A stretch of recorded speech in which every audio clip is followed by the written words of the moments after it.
আসসালামু আলাইকুম ওয়া রাহমাতুল্লাহি ওয়া বারাকাতুহু। সম্মানিত দর্শক শ্রোতা ভাই ও বোন, তাফসিরে জালালাইনের দ্বিতীয় ক্লাসে আমি আপনাদেরকে স্বাগত জানাচ্ছি। আজকে আমরা পবিত্র কোরআনের সূরা আল বাকারা এর প্রথম কয়েকটি আয়াতে কারিমার তাফসির সম্পর্কে আলোচনা করার চেষ্টা করব। প্রথমেই যে কয়টি আয়াতে কারিমার তাফসির আজকে আমরা আলোচনা করব, সে কয়টি আয়াতে কারিমা আমরা তেলাওয়াত করে নিব। বিসমিল্লাহির রহমানির রহিম। আলিফ লাম মিম। যালিকাল কিতাবু লা রাইবা ফীহি হুদাল লিল মুত্তাকিন الذين يؤمنون بالغيب ويقيمون الصلاة ومما رزقناهم ينفقون والذين يؤمنون بما أنزل إليك وما أنزل من قبلك وبالآخرة هم يوقنون أولئك على هدى من ربهم وأولئك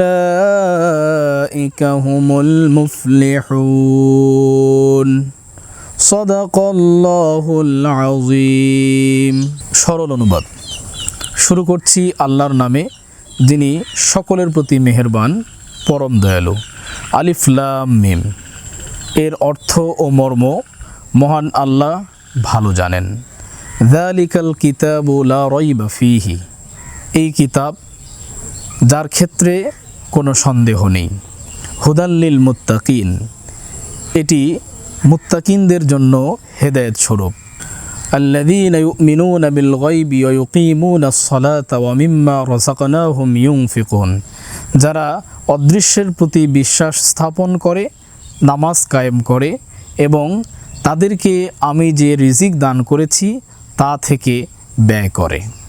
ওয়াল্লাযীনা ইউমিনুনা বিমা উনজিলা ইলাইকা ওয়া মা উনজিলা মিন ক্বাবলিক, আর যারা ঈমান আনে ওই কিতাবের প্রতি যা আপনার উপরে অবতীর্ণ করা হয়েছে এবং ঈমান আনে ওই সকল কিতাবের প্রতি যা আপনার পূর্বে অবতীর্ণ করা হয়েছে।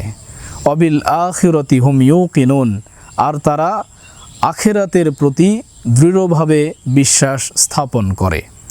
উলাইকা আলা হুদাম মির রব্বিহিম, এরাই তাদের রবের পক্ষ থেকে হেদায়েতের উপরে প্রতিষ্ঠিত রয়েছে।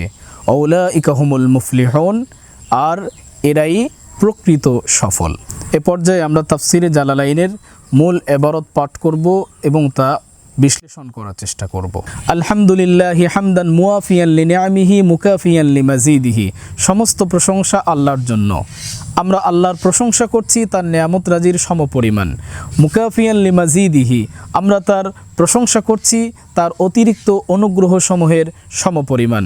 আসসালাতু ওয়াসসালামু আলা সাইয়্যিদিনা মুহাম্মাদিন ওয়া আলিহি ওয়া সাহবিহি ওয়া জুনুদিহি, আমাদের নবী মুহাম্মদ সাল্লাল্লাহু আলাইহি ওয়াসাল্লাম, তার পরিবার পরিজন, সাহাবা ও তার অনুগতদের প্রতি দরুদ ও সালাম। হাদা মাশতাদ্দাত ইলাইহি হাজাতুর রাগিবিনা, এই তাফসিরের অবতারণা করা হয়েছে আগ্রহীদের প্রয়োজন তীব্রতর হওয়ার কারণে। কোন ক্ষেত্রে? ফি তাকমিলাতি তাফসিরিল কুরআনিল কারীম, পবিত্র কোরআনের তাফসিরের পূর্ণতার ক্ষেত্রে। আল্লাযী আল্লাফাহুল ইমাম আল মুহাক্কিক জালালউদ্দিন মুহাম্মদ ইবনে আহমদ আল মুহাল্লি আশ-শাফিঈ রাহিমাহুল্লাহু তাআলা, যেটি রচনা করেছেন সূক্ষ্মদর্শী ইমাম জালালউদ্দিন মুহাম্মদ ইবনে আহমদ আল মুহাল্লি আশ-শাফিঈ রাহিমাহুল্লাহু তাআলা। ওয়াতাতমিমি মা ফাতাহু, তাদের আগ্রহ তীব্রতর হয়েছে তিনি তাফসিরের গ্রন্থ লিখতে গিয়ে যে অংশটুকু রেখে গিয়েছেন সেই অংশের পূর্ণতার ক্ষেত্রে। আর সেটা কতটুকু? অহুয়া মিন আউয়ালি সূরাতিল বাকারাতি ইলা আখিরিল ইসরা, আর সেটি হচ্ছে সূরা বাকারার শুরু থেকে নিয়ে সূরা বনী ইসরাইলের শেষ পর্যন্ত। বিতাতিম্মাতিন আলা নামতিহি, তার অনুসৃত পদ্ধতি অনুযায়ী একটি পরিশিষ্ট সহ এটিকে পূর্ণতা দেওয়া হয়েছে। মিন যিকরি মা ইউফহামু বিহি কালামুল্লাহি তাআলা ওয়াল ইতিমাদি আলা আরজাহিল আকওয়ালি, এবং এই ক্ষেত্রে সর্বাধিক গুরুত্বপূর্ণ বক্তব্যগুলোকে সন্নিবেশিত করা হয়েছে যার দ্বারা পবিত্র কোরআন উপলব্ধি করা যায়। ওয়া ইরাবি মা ইহতাজু বিহি, এবং আরবির ততটুকু ব্যাকরণ এখানে আনা হয়েছে যতটুকু অতীব প্রয়োজন। ওয়াতামবিহিন আলাল কিরাআতিল মুখতালিফাতিল মাশহুরাতি আলা ওয়াজহিন লতীফিন ওয়া তা'বীরিন ওয়াজিজিন। আর বিভিন্ন কেরাতের প্রতি ইঙ্গিত দেওয়া হয়েছে আলা ওয়াজহিন লতীফিন, সূক্ষ্মভাবে, ওয়া তা'বীরিন ওয়াজিজিন, ও সংক্ষিপ্ত পদ্ধতিতে। ওয়া তারকি তাতওয়িলি বিযিকরি আকওয়ালিন গায়রি মারদিয়াতিন, আর অপছন্দনীয় কথাকে উল্লেখ করার মাধ্যমে দীর্ঘায়িত করা হয়নি। ও আরিবা মাহাল্লুহা কুতুবুল আরবিয়াতি, এবং উচ্চ পর্যায়ের আরবি সাহিত্যের ব্যাকরণের নিয়মকানুন এখানে সন্নিবেশিত করা হয়নি, যার স্থান আরবি কিতাবসমূহ। অর্থাৎ আরবি কিতাবসমূহে ব্যাকরণের নিয়মকানুনগুলো রয়েছে, সেখান থেকে দেখে নিলেই মানুষ উপকৃত হবে। এখানে যদি সেই নিয়মগুলো আনা হয় তাহলে তাফসিরের কলেবর অনেক দীর্ঘ হয়ে যাবে। আল্লাহ আসআলান নাফআ বিহি ফিদ দুনিয়া ও আহসানাল জাযাই আলাইহি ফিল উকবা বিমান্নিহি ওয়া কারামিহি। আল্লাহর কাছে এর মাধ্যমে দুনিয়া ও পরকালে আমি উপকার ও উত্তম জাযা কামনা করছি, বিমান্নিহি ওয়া কারামিহি, তার অনুগ্রহ ও তার করুণায়। সূরাতুল বাকারা মাদানিয়া, সূরা বাকারা এটি মদিনায় অবতীর্ণ। ওয়াহিয়া মিয়াতানে ওয়া সিত্তু আও 87 আয়াতান। আর সূরা বাকারা 286টি অথবা 87টি আয়াত বিশিষ্ট। বিসমিল্লাহির রহমানির রহিম। শুরু করছি আল্লাহর নামে, যিনি সকলের প্রতি মেহেরবান, যিনি পরম দয়ালু। আলিফ লাম মিম। আল্লাহু আ'লামু বিমুরাদিহি বিযালিকা। আলিফ লাম মিম, এর মর্ম, এর উদ্দেশ্য সম্পর্কে মহান আল্লাহ সম্যক অবগত। যালিকা উহা, আই হাদা, অর্থাৎ ইহা। আল কিতাবু, কিতাব, আল্লাযী ইয়াকরাউহু মুহাম্মদ সাল্লাল্লাহু আলাইহি ওয়াসাল্লাম, যেটি তিলাওয়াত করছেন, পাঠ করছেন মুহাম্মদ সাল্লাল্লাহু আলাইহি ওয়াসাল্লাম। লা রাইবা, লা শাক্কা, কোনো সন্দেহ নেই, ফিহি, এতে। কোন ক্ষেত্রে সন্দেহ নেই?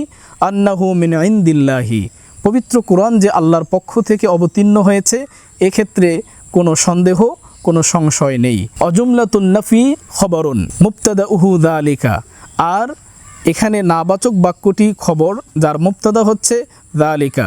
ওয়াল ইশারাতু বিহি লিতাযীমি, এখানে যালিকা দিয়ে ইশারা করার উদ্দেশ্য হচ্ছে পবিত্র কোরআনকে সম্মান প্রদর্শন করা। অর্থাৎ আমরা জানি যালিকা, এই ইসমুল ইশারাটি দূরবর্তী কোনো বস্তুর দিকে ইশারা করার জন্য ব্যবহৃত হয়। এখানে মূলত হাদা দিলেই সবথেকে উপযুক্ত হতো, কিন্তু এখানে হাদা ব্যবহার না করে যালিকা ব্যবহার করা হয়েছে কোরআনকে সম্মান প্রদানের জন্য। হুদান খবরুন সানিন, হুদান এই শব্দটি খবরে সানি, এটি কোন অর্থে এসেছে? আই হাদিন, হেদায়েতকারী হিসাবে, পথ প্রদর্শনকারী হিসাবে। কাদেরকে? লিল মুত্তাকিন, মুত্তাকিনদেরকে। এখানে মুত্তাকিনদের একটি সংজ্ঞা দেওয়া হয়েছে, আস-সাইরিনা ইলাত তাকওয়া বিইমতিসালিল আওয়ামিরি ওয়াজতিনাবিন নাওয়াহি লিইত্তিকাইহিম বিযালিকান নারা।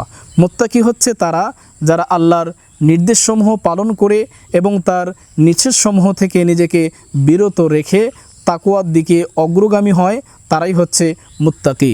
লিইত্তিকাইহিম বিযালিকান নারা, কেননা তারা এই তাকওয়ার মাধ্যমে জাহান্নাম থেকে নিজেদেরকে রক্ষা করতে পারবে।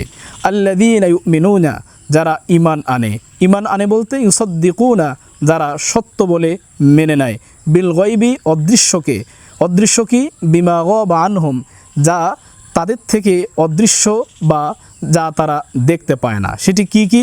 মিনাল বা'সি ওয়াল জান্নাতি ওয়ান নারি, যেমন পুনরুত্থান, জান্নাত ও জাহান্নাম। ওয়া ইউকিমুনাস সালাতা, এবং যারা নামাজ কায়েম করে। আইয়াতুনা বিহা বিহুকুকিহা, তারা যথাযথভাবে নামাজকে সম্পন্ন করে। অমিম্মা রাযাকনাহুম, আর তা থেকে যা আমি তাদেরকে প্রদান করেছি। আই আতাইনাহুম, যা আমি তাদেরকে দিয়েছি। ইউনফিকুনা, ব্যয় করে, খরচ করে। কোথায় খরচ করে? ফি তাআতিল্লাহি, আল্লাহর প্রতি আনুগত্য প্রদর্শনে। ওয়াল্লাযীনা ইউমিনুনা বিমা উনজিলা ইলাইকা, আর যারা ঈমান আনয়ন করে বিমা, ওই কিতাবের প্রতি, উনজিলা ইলাইকা, যা আপনার প্রতি অবতীর্ণ করা হয়েছে। আই আল কুরআনি, অর্থাৎ মুহাম্মদ সাল্লাল্লাহু আলাইহি ওয়াসাল্লামের উপরে যে কিতাব অবতীর্ণ করা হয়েছে, অর্থাৎ কোরআনকে যারা বিশ্বাস করে বা কোরআনের প্রতি যারা ঈমান আনে। ওমা উনজিলা মিন ক্বাবলিকা, এবং ওই কিতাবসমূহের প্রতি যা অবতীর্ণ করা হয়েছে আপনার পূর্বে। সেটি কি আত-তাওরাতি ওয়াল ইনজিল ওয়া গায়রিহিমা, সেটি হচ্ছে তাওরাত, ইনজিল এবং অন্যান্য গ্রন্থ বা সহিফা। ওয়াবিল আখিরাতি হুম ইউকিনুন, আর আখিরাতের প্রতি তারা দৃঢ়ভাবে বিশ্বাস স্থাপন করে। আই ইয়ালামুন, তারা এমনভাবে আখিরাতের উপরে বিশ্বাস স্থাপন করে যেন তারা আখিরাত সম্পর্কে অনেক বেশি অবগত। উলাইকা আল মাউসুফুনা বিমা যুকিরা, উপরে উল্লিখিত এই গুণে গুণান্বিত যারা, আলা হুদাম মির রব্বিহিম, তারা রয়েছে তাদের রবের পক্ষ থেকে হেদায়েতের উপরে। উলাইকা, আর তারা, হুম তারাই, আল মুফলিহুন, প্রকৃত সফল। আল ফাইজুনা বিল জান্নাতি ওয়ান নাজুনা মিনান নারি, তারা জান্নাত পেয়ে সফল এবং জাহান্নাম থেকে মুক্তিপ্রাপ্ত। অর্থাৎ সূরা বাকারার শুরুতে যে কয়টি গুণের কথা বলা হয়েছে, এই গুণগুলো যার মধ্যে অর্জিত হবে সে হবে প্রকৃত সফল। আর প্রকৃত সফলের সংজ্ঞা পবিত্র কোরআনের সূরা আলে ইমরানের 185 নম্বর আয়াতে আল্লাহ পাক আরও স্পষ্ট করে বলেছেন, ফামান যুহজিহা আনিন নারি ওয়া উদখিলাল জান্নাতা ফাকাদ ফাজ, যাকে জাহান্নাম থেকে মুক্তি দেওয়া হলো এবং জান্নাতে প্রবেশ করানো হলো, সেই হচ্ছে প্রকৃত সফল, সেই হচ্ছে প্রকৃত সাফল্যের অধিকারী। মহান আল্লাহ আমাদের সকলকে প্রকৃত সাফল্য অর্জনের তৌফিক দান করুন এবং পবিত্র কোরআনের অর্থ ও মর্ম উপলব্ধি করে শিক্ষা গ্রহণের তৌফিক দান করুন। আজকে এ পর্যন্তই। পরবর্তী ক্লাসে আপনাদের সকলকে অগ্রিম স্বাগত জানিয়ে আজকে এখানেই বিদায় নিচ্ছি। আসসালামু আলাইকুম ওয়া রাহমাতুল্লাহি ওয়া বারাকাতুহু।